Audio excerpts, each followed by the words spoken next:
PSG Fan TV, bonsoir à tous, de retour au Parc des Princes. On a assisté à un match assez intéressant. Finalement, la victoire, ce ne sera pas pour ce soir. C'est ça, alors quand tu dis que c'est intéressant parce qu'on a fait jeu égal avec cette équipe niçoise. Mais c'est très inquiétant de faire jeu égal avec cette équipe niçoise. Tu sais, quand on perd 5-1 contre Lille, parce qu'on a beaucoup de blessés, parce que voilà, il y a un retour de Ligue des Champions qui est encore il y a un mois et demi, etc. Et qu'on a un gros dauphin. Même là, je te dirais que limite, je pardonne. Le 2-2 qu'on traîne, même si c'est impardonnable parce que c'est une finale, tu dois transcender, tu as un retour de Neymar qui est assez neuf et qui change beaucoup le schéma de jeu.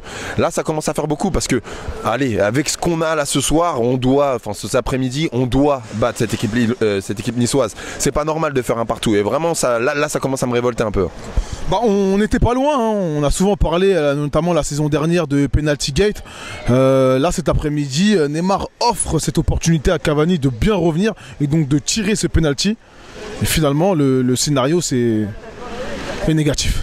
Bah, je suis content que tu me parles de ça parce que cette occasion qui arrive à la 92e à peu près, elle est à l'image de tout le match. Au final, tu as un Neymar qui crée, qui cherche Cavani. Et t'as un Cavani qui gâche. Pour moi, c'est le résumé de ce qu'on a vu en fait à la fin. Alors, le côté positif, c'est que t'as eu l'équipe qui s'est mise au service de Cavani en essayant de le remettre dedans. Et on avait cette histoire de penalty gate que tu soulignes en janvier 2018. Là, on a gagné 8-0, il lui avait pas donné. Là, il lui donne. Cavani qui revient de blessure. Alors, on le sait, hein, Cavani, sa force, c'est pas son physique. Quand je dis son physique, c'est qu'il a toujours été très endurant, mais c'est pas quelqu'un de rapide. Donc c'est sa plus grosse faiblesse. Donc un Cavani qui revient de blessure, donc sa plus grosse faiblesse est encore plus nulle. C'était un tracteur sur le terrain. Il était lent, il passait pas devant un défenseur, que ça soit Moussa Diaby, que ça soit Draxler, que ça soit Dani Alves ou Neymar. Neymar, il a été altruiste au possible. Ça, je n'ai jamais dans ses pieds. Et même là, le penalty, mais qu'est-ce qu'il est mal tiré ce penalty. Il est mal placé, il n'y a même pas de force dedans. Enfin, il est vraiment pas dedans. Alors, on va lui pardonner pour cette fois. Et je vois toujours que le Parc, et ça c'est bien pour lui, est derrière lui. Mais voilà, faut qu'il puisse réagir et qu'il se dise ok. On a dit toujours qu'il y avait un problème entre les Brésiliens et l'Uruguayen. Là, aujourd'hui, si vous regardez la physionomie du match, on voit qu'il n'y a en tout cas pas de problème, en tout cas de tentative de connexion. Quels ont été tes 3 meilleurs Parisiens ou moins bons? Ça dépend sur quel bon on le prend. Les 3 meilleurs Parisiens, malgré des problèmes de repli, je dirais quand même Neymar. Neymar qui m'a vraiment fait plaisir. Après, ça s'est tendu. Marquinhos, il a été solide défensivement, donc ça j'ai bien aimé aussi. Et j'ai trouvé que Di Maria était un de ça en dessous de ce qu'il a fait à Montpellier, parce qu'il a fait un bon match même malgré la défaite. Mais je le mettrai quand même dedans. Après, c'est difficile, hein, parce que quand on fait 1-1, pour moi, c'est qu'on est vraiment pas très fort. Enfin, Bernat en défense, si tu me dans les flops, Bernat, j'ai trouvé extraordinairement faible défensivement. T'as qui d'autre? Ouais, non, même pas. Ouais, sur les ailes, ça n'a pas été terrible. Non, le reste est assez décevant. Franchement, décevant. Un partout, là, c'est un partout qui fait mal, contrairement aux autres matchs. Qu'est-ce que tu penses, pour terminer, des choix de Tuchel? Je pense à certains changements.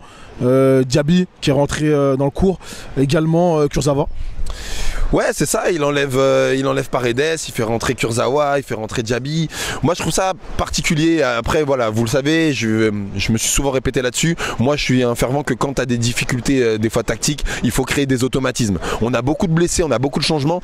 De changer en fait de schéma de jeu pendant le match, c'est pas forcément ce qu'il y a de bon. C'est Nice en face, tu vois, t'as pas un Cador, t'as pas une grosse équipe. Laisse ton schéma de jeu, t'avais mis des Cador devant. Quand t'as Draxler, t'as Di Maria, t'as Cavani et t'as Neymar, et en face t'as Nice et t'as Dante. Dante, il est pas rapide non plus. Tu te dois de pouvoir tenir le rôle.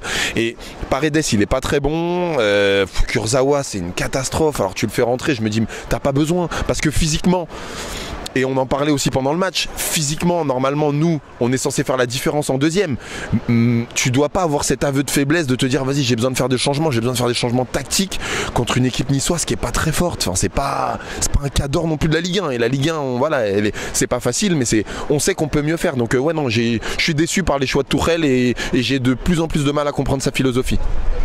Merci à toi, Joe. Merci.